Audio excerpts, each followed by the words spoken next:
તેને ગાય પાછી આપી. દલીમાં મેલડીને વારીને પાછા ફર્યા એટલે ભૂપતસંગ બોલ્યા, બહેન, મારે પણ માં મેલડીને મારા રાજમાં બેસાડવા છે.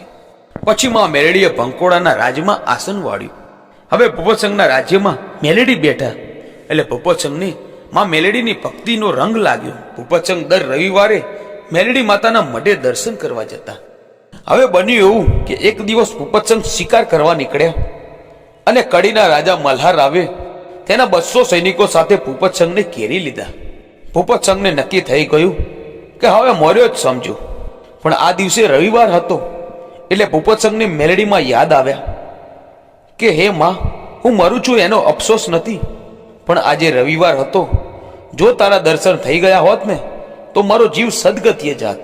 ભૂપતસંગ આટલું બોલ્યા ત્યાં તો ઉગતાની મેલડીમાં ભંકોળામાં જાગૃત થઈને રથડો જોડીને ભૂપતસંગની વારે આવી બોલ્યા,